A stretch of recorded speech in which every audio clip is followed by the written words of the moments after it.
Well, good morning, everyone. Jack Spirko here from the Survival Podcast.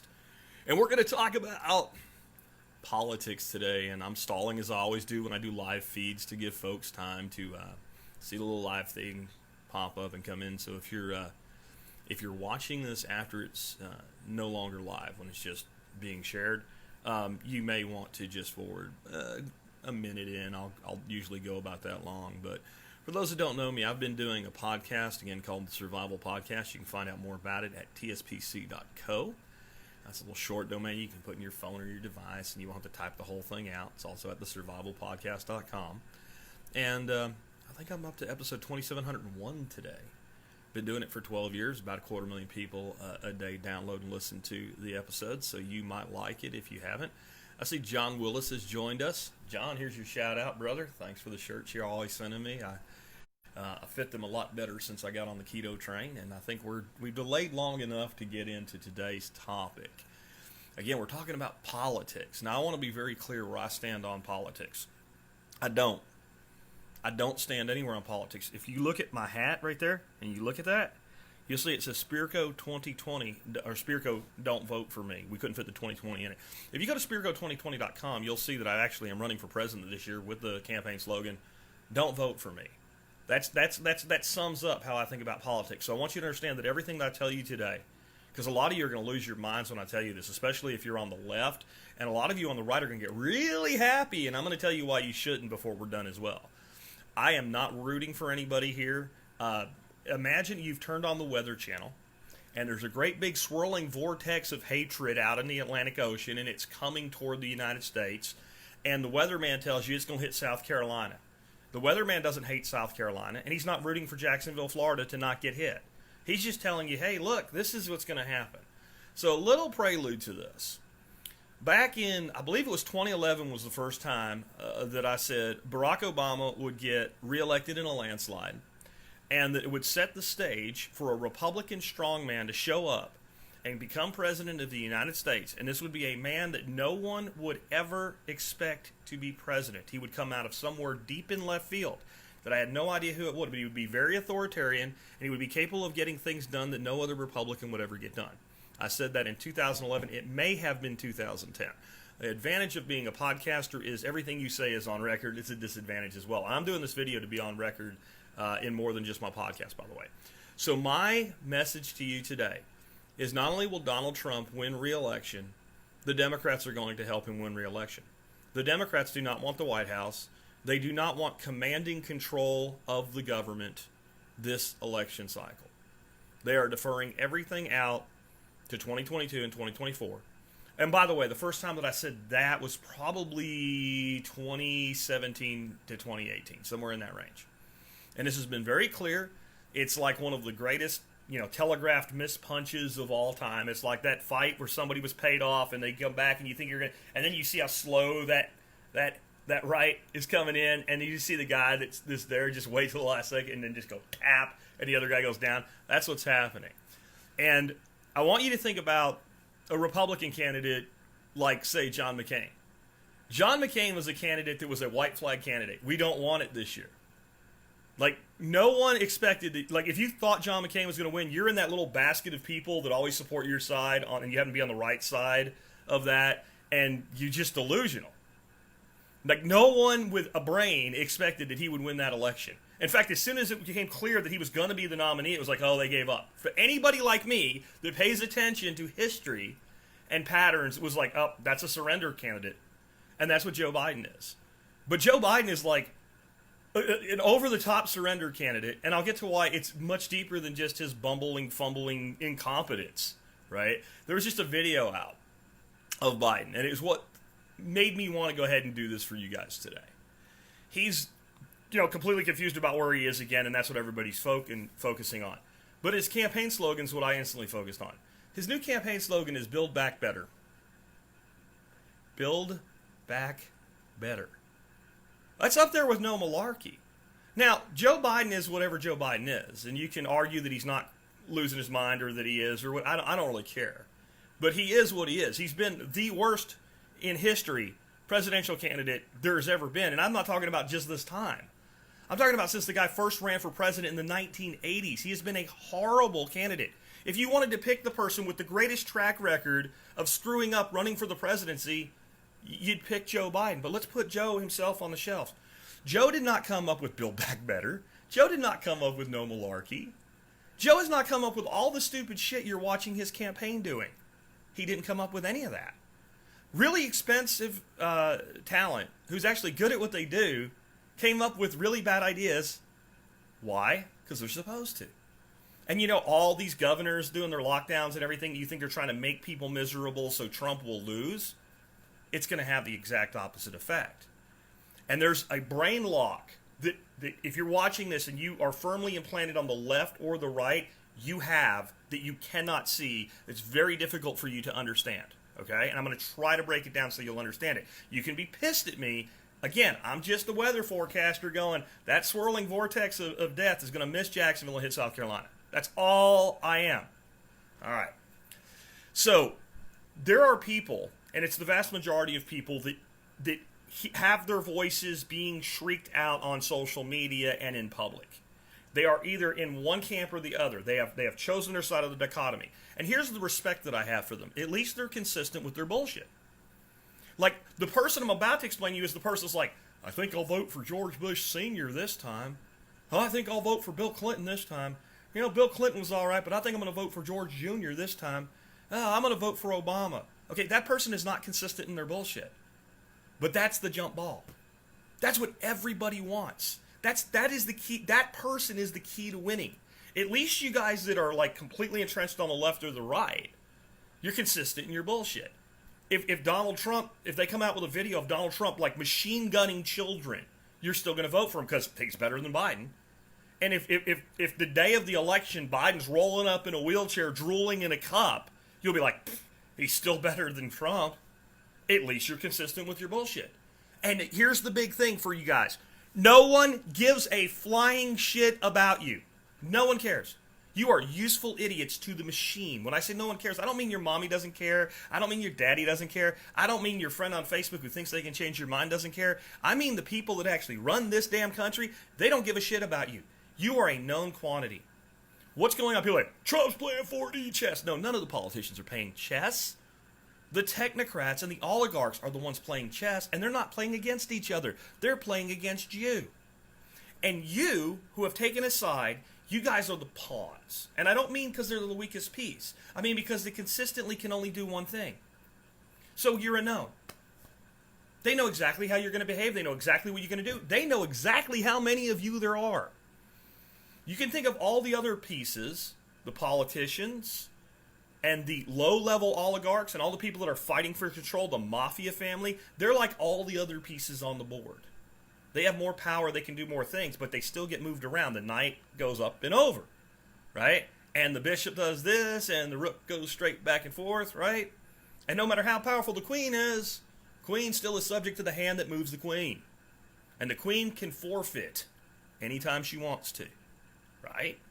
That's how this system works. And that's how this system is manipulated. And then there is the mushy middle. The mushy middle is a rogue piece on the chessboard. And all the oligarchs, all the people moving everything around have to do whenever they want to change things or keep things the same or make them look the same and change them, which is what's about to happen, is move that mushy middle piece that's in there. Now, this would be difficult to do if the two people playing the game, if the two parties playing the game were actually playing against each other, but they're not. Because that rogue piece can do exactly what rogues do. Go rogue anytime it wants to. So all we have to do is focus on pushing that little mushy middle wherever we want it to go. Just a small portion of it over to one side, and that side will be victorious this time. And those people are incredibly easy to manipulate. Because you don't vote for George Bush Jr. in one election and vote for Barack Obama in the next election unless you are easy to manipulate. They changed their mind. That's the point. They didn't change their mind. They changed their principles. Their core principles. You can't support somebody who's obviously, at least, if you, see, I don't believe any of their shit. But the people that vote do. Okay? So, he's pro-gun, pro-small government, pro-cutting taxes, pro-freedom and healthcare, all those things. Like, that's what that person purports to be. And you're going to vote for somebody the next time who's the exact counter opposite of that, at least on paper. And then you're going to switch again the next time? That means your principles don't mean anything to you. And I know some of you out there, Mom, shut up, my principles. Okay, fine, and I guarantee I know what you are. You are one of those people entrenched on either side if that's you. And that's fine. You're a pawn. They know what you are. They don't give a shit. They don't care about you. They're not worried about you. You mean nothing to them. You are a known quantity that will do what you always do. The ball in the middle. So why would the Democrats willingly cooperate with letting the ball just mush to the right this time? Because what they actually want to get done, and what the people that run them want to get done, we call those people oligarchs, technocrats, and lobbyists. What they want to do, the American people aren't quite ready for yet. So you can't give the side that will do it for you control until the American people are they can't just want it. They got to beg for it. Right? Right? They got to beg for it. Think 1984. Think 1984. It's not just good enough to say the words. You have to really love Big Brother. You have to mean it when you say it. It's symbolic. Don't look for it to look exactly like it looks in a freaking book. Any of this shit. Don't look for the pattern. Look for the symbology. Look for the analogy. But above all, look for the pattern. You have to love Big Brother. You have to beg for Big Brother. So what do you need to get that to happen? You need another 4 years of the orange man in charge. That's what you need. And you need, on election night, these riots that are going on the street, you need them to be way worse than that. You need people to lose their flipping minds. You need people to burn shit down all over the place. Because if Bumbly Stumbly Joe becomes president, that's not going to happen. Everybody will go outside and cheer and say a new day is here. But it won't be. The guy is completely and totally incompetent. And you people that think, well, what they're going to do, man, they're going to wait till the last second at the convention, and they're going to bring in Hillary, or they're going to bring in somebody else, and they're going to... It's not going to happen. It's not going to happen. If that was going to happen, they wouldn't have put the man up for president in the first place. Do you really think voters made that decision? Are you that daft? Most of you people that believe that, you don't even vote in the primaries yourself. You don't. You can steer primaries any way you want to. How can one, remember Joe's big turnaround moment? Some guy came out and endorsed him. I don't remember who, some congressman or whatever, a long time, in the Carolinas. Do you know what happened? Oh my God, everything went away. Do you think anybody was sitting there going, I'm not sure. I'm thinking about the Clob, the Byrne, or the Biden. I'm not sure. Oh, he was endorsed? Shit, that made my decision. Do you believe that? And if you do, I'm going to tell you right now, the people that believe that, they're the ones listening that are firmly in the left or the right. Doesn't matter which side. The people that are in the middle that are mushy, do you know how many of them are listening to this? Almost none. Almost none. The people that they move, you're not influencing them on social media. They're not on social media. At least not in the political spectrum. If they are on social media, that's what they're doing. They're sharing pictures of their kids and stuff. They're not in your groups. When you start getting all political, they just block you or unfriend you or stop following you or whatever. They don't care. They're ambivalent. They might occasionally make an off-the-cuff comment or whatever, right? But their comment, even if it states an opinion, means nothing because their opinion can be malleable and changed easily by the flow of things. So how does what the Democrats are doing work for Republicans? Okay, imagine you are a malleable, easy to change, principle-shifting voter.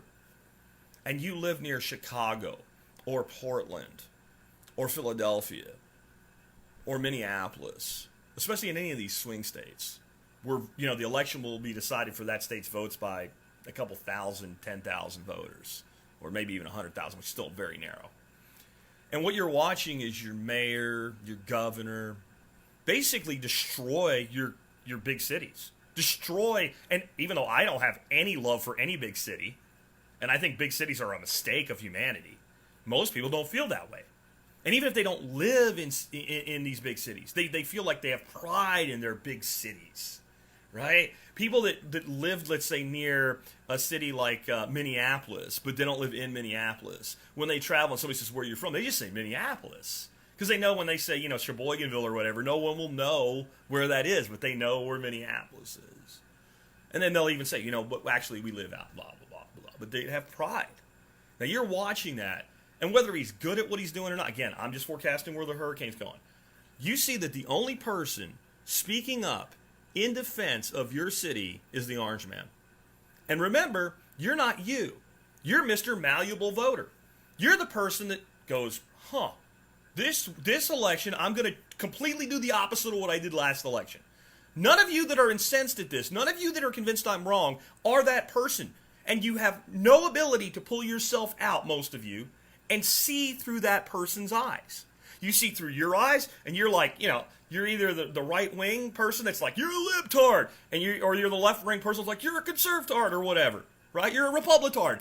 You're not able, because you're so controlled. You're such a freaking piece that is so set in how it moves on the board that you can't take yourself and pull out and say, what does it look like to the person that changes their mind frequently? And it looks like to those people, and I don't give a flying fiddler's fuck what the polls say. It looks like to those people that the left is destroying America.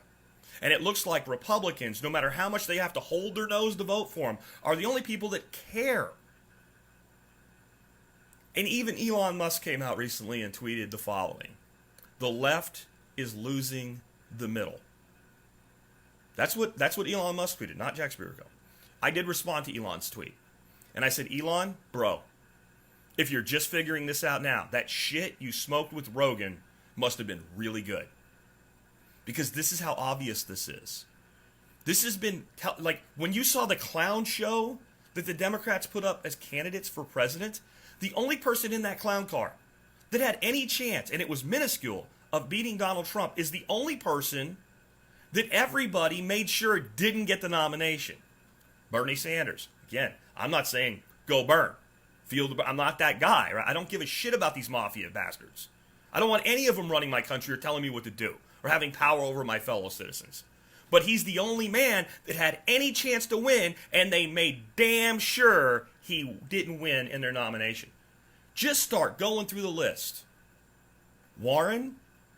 Kamala Harris? Frickin' Bloomberg? Beto? All these people went down in flames in their own primary. Like, and all the ones that could pull just enough to make sure the burn didn't burn bright stayed in just long enough to make sure that he didn't. And they got rid of him. Because they were like, well, shit, he could win. And worse, he could have lost, like gave Trump like a Reagan-level victory, which does not sit well for what they want to do. That would be, oh, look, we tried socialism and it flamed out. The American people don't want it. What you need is socialism light and a confused guy that you can blame when it all falls apart. Because all the people telling you how great Biden is and you got to vote for him, they will motherfuck the guy to no end the day after the election for the rest of his life. And that's what you need. You need a fall guy in this that you can blame. You need to kind of reset. Now, the best result, and I don't know if they can pull it off, the best result for the Democrats in this is like a very small majority in the Senate, or a tiny minority where they're only missing like one or two and they have a couple rhinos that can get their things through the Senate and retain the House, even just a little bit. Now, whether they can pull that off playing this game, we'll see. It doesn't matter. What they want is a sweeping build-up in the House and retaking the Senate in 2022. And then momentum building into 2024. And then all the shit you're afraid of right now, you guys on the right, that's what you're getting in 2024. And the American people will beg for it. And I said that in 2011, 2012. That this was the playbook. The whole play. Everything I've set up to now. Every election I've called perfectly. And no matter how crazy it sounded at the time, when it came, it played out exactly like I said it would. And it's not because I'm, people call me Spirkodamus or whatever. I don't have clairvoyant powers. I'm not that smart. I don't have that much. I do have some inside information, but it's from people that believe their own bullshit, right? Political insiders believe their own bullshit. I have some people that are I have some chief of staffs of congressmen that are inside sources for me.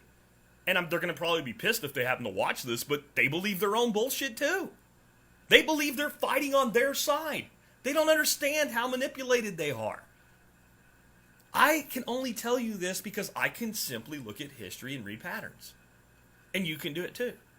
And if you can pull yourself out of the myopia of, we have to defeat the Orange Man. The Orange Man's playing 4D chess, man. Believe Q. If you can pull yourself out of that bullshit for about 5 freaking minutes and look through the eyes of the middle, the real middle, the mushy middle, not the person that says they're middle, right? They say they're middle, but they always do the same thing anyway. They like to identify themselves as independent, but if you actually had their voting record in front of you, it would either be D, D, D, D, D, D, D, D, or R, R, R, R, R, R, R, R. They're actually an extreme, locked-in conservative for either the conservative or the liberal branch. Like the liberals that are locked into the left that say they're liberals, they're actually conservative. That's a principle people don't understand. It's a simple principle. Everybody's a conservative to what they believe in if they actually believe in it. So liberals are conservative to liberalism.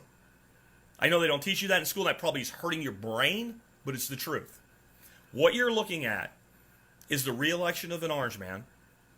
The absolute, complete, and total, like this whole shit, like, Trump may not accept the results of the election. Trump might try to defer.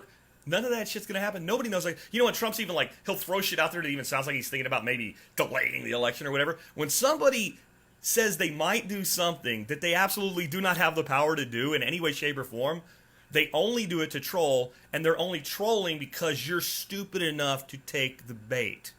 I mean, think about a fisherman. We go out and we troll. We troll a lure that we know if we put it at the right depth, at the right speed, the fish will bite it. We don't go around dragging shit through the water that no fish is going to bite and burning up gas for no good reason. That's not what we do. We troll with the right bait for the right fish. And we can even tell you, when I say, what are you trolling for? Oh, we're trolling for lake trout. We're trolling for white bass. We're trolling for stripers. We know, and we catch the exact fish. That's why they call it trolling. When you do it right, you can actually pattern and say, these fish are at 22 feet. We're going to take this down there. We're going to put it down there. We're going to move at 2.5 miles an hour. And son of a bitch, that fish bites that lure. And if you don't think both sides are trolling you, if you don't think both sides are playing you, I don't know what to say at this point. But I'm on record right now. The right will win in this election. I didn't say the right side, the right, as you think of it in the political spectrum. That's total bullshit, by the way. Because if you had a real political spectrum in front of you, the one that they will never teach you in school, you'd have liberty here and tyranny here, and all the political parties are over here. All the political parties over here. Those people you see on TV burning shit in black mass, those people aren't anarchists. As an anarchist, I am offended that you refer to those people as anarchists. You've triggered me. I'm triggered, right? I'm triggered that you dare call those people. You're basically inferring that I'm one of those people. I don't identify that way. You've interfered with my right to identify as an anarchist by redefining what anarchist means. That's a joke. It's true. You know what that's from? A movie that's more realistic than the political bullshit you're watching, Dodgeball. Anyway, y'all take care. Y'all tell me why I'm wrong. And watch what happens come this fall. Bye now.